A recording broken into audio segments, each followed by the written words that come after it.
معزز ناظرین، السلام علیکم ورحمۃ اللہ وبرکاتہ۔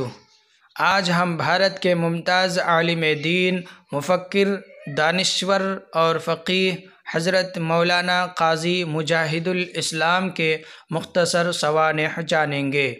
حضرت مولانا قاضی مجاہد الاسلام ضلع دربھنگہ کے ایک قصبہ میں 19 اکتوبر 1936 کو پیدا ہوئے۔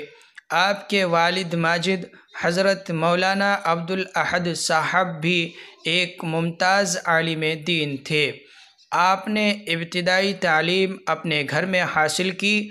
درمیانی تعلیم کے لیے مدرسہ محمود العلوم مدھوبنی، مدرسہ امدادیہ دربھنگہ اور دارالعلوم معونات بھنجن تشریف لے گئے، اور اعلیٰ تعلیم کے لیے دارالعلوم دیوبند کا رخ کیا۔ دارالعلوم دیوبند میں 1951 سے لے کر 1955 تک 4 سال مسلسل زیر تعلیم رہے اور اعلیٰ نمبرات سے سند فراغت حاصل کی۔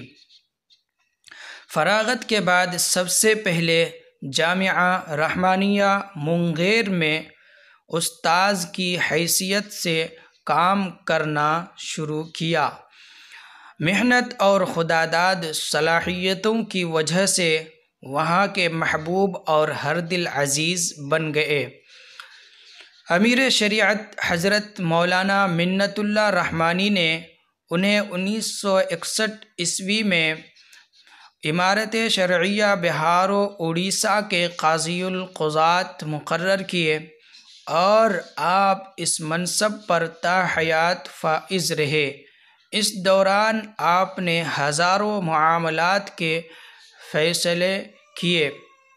آپ کی زندگی محنت اور جدوجہد سے بھری ہوئی ہے۔ محنت اور عمل سے بھرپور زندگی آپ نے گزاری، اور انمٹ نقوش چھوڑ کر 4 اپریل 2002 کو اس دنیا سے رخصت ہو گئے۔